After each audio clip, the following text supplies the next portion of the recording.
Salam dan selamat pagi Jemaat HKBP Cibubur yang diberkati Tuhan. Pada hari ini Jumat 17 Mei 2024, sebelum kita menjalani satu hari ini, marilah kita terlebih dahulu dengar-dengaran dengan firman Tuhan yang akan menyemangati dan menyertai kita dalam satu hari ini, agar satu hari ini benar-benar hari yang penuh dengan sukacita dan penuh semangat kita melakukan pekerjaan yang telah ditugaskan kepada kita. Namun sebelum kita mendengarkan firman Tuhan, marilah kita terlebih dahulu berdoa. Kita berdoa. Kasih karunia dan damai sejahtera dari Allah Bapa dan dari anaknya Tuhan Yesus Kristus kiranya menyertai kamu sekalian. Amin. Bapak Ibu Saudara-saudara, sesuai dengan Almanak HKBP, firman Tuhan hari ini diambil dari kitab Mazmur pasal 6 ayat 2, dikatakan demikian.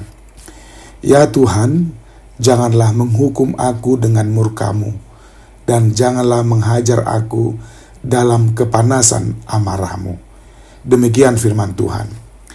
Berserulah kepada Tuhan.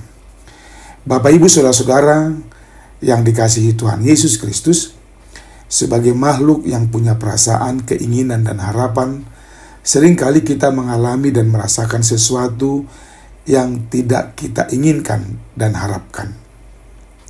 Selalu ada persoalan yang kadang kita tidak menyangka persoalan itu terjadi dalam kehidupan kita. Walau orang lain mengatakan bahwa apa yang kita alami itu tidak seberapa, mungkin dibandingkan dengan yang dialami orang lain. Tetapi kita merasa bahwa pergumulan kita lah yang paling berat. Seperti itukah? Memang kita harus jujur mengatakan terkadang pergumulan sering membuat kita menderita, lemah, takut, dan tidak berdaya. Sering muncul di benak kita bertanya, kok Tuhan diam aja? Tidak jarang ketika pergumulan sepertinya semakin berat, tidak sedikit orang yang percaya lari dan mencari jawaban di luar Tuhan.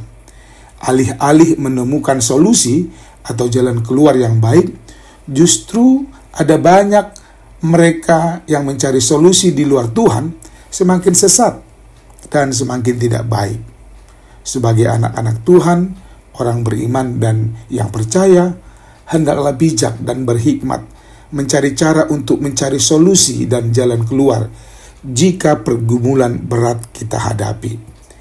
Jika kita membaca keseluruhan Mazmur 6, isinya mengajar kita bagaimana Daud menghadapi pergumulannya dengan doa. Doa itu satu-satunya sarana tempat kita mencurahkan isi hati, juga perasaan kita kepada Allah. Walaupun sebenarnya Tuhan sudah tahu semuanya tentang kita. Jemaat Tuhan yang baik, melalui firman-Nya ini kita boleh melihat bagaimana Daud mengungkapkan isi hatinya kepada Tuhan. Curahan hatinya seolah-olah mengatakan bahwa di sepanjang hidupnya, Daud selalu menghadapi bahaya, ancaman, dan pergumulan. Ketika dia menggembalakan ternak, ancaman dari binatang buas mengintai, belum lagi ketika dikejar-kejar Raja Saul yang ingin membunuhnya, dan pergumulan yang lainnya. Sering tiap malam Daud meratap, berdoa sampai-sampai air matanya menggenangi tempat tidurnya, memohon agar Tuhan meluputkan dan menyelamatkannya dari bahaya maut yang mengancamnya. Kita bisa bayangkan bagaimana hebatnya mereka dari berbagai sisi ingin merusak dan merongrong hidup Daud. Dengan ketidakberdayaan, dia berseru kepada Tuhan, berdoa dan berkata, "Ya Tuhan, janganlah menghukum aku dengan murka-Mu, dan janganlah menghajar aku dalam kepanasan amarah-Mu." Melalui doa Daud ini, ada 3 poin penting yang boleh kita pelajari. Pertama, berseru dan datang kepada Tuhan. Seberat apapun pergumulan kita, hanya dalam Tuhanlah kita mendapatkan kelegaan. Artinya Tuhan tidak menjanjikan bahwa hidup selalu mulus, aman, tanpa masalah dan pergumulan.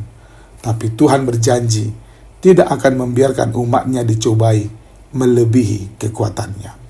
Kedua, merendahkan diri, meminta belas kasihan dan pengampunan Tuhan, Pergumulan dan pencobaan dapat mengarahkan kita untuk mengevaluasi diri, membentuk diri menjadi lebih baik, dan menuntun kita lebih bergantung kepadanya. Ketiga, percaya penuh kepada pertolongan Tuhan. Pada akhir doanya, Daud mendapat kelegaan dan keyakinan akan pertolongan Tuhan, dan ini memberinya kekuatan. So, masalah dan pergumulan akan terus ada selama kita hidup di dunia. Hadapilah masalah dan pergumulanmu bersama dengan Tuhan. Andalkan dan berserulah kepadanya, maka kita akan kuat, optimis, dan semangat. Kita akan dimampukan menang atas setiap pergumulan. Amin. Tuhan memberkatimu. Kita berdoa. Ya Tuhan, sering perjalanan hidupku tidak selalu baik. Kadang yang terjadi jauh dari apa yang aku inginkan. Aku sadar keadaanku semakin tidak baik, sering karena aku tidak mampu bersyukur dan menggunakan semua kebaikan-Mu. Bapa, ajari aku setia padamu. Amin. Selamat beraktivitas sama Nginang. Horas.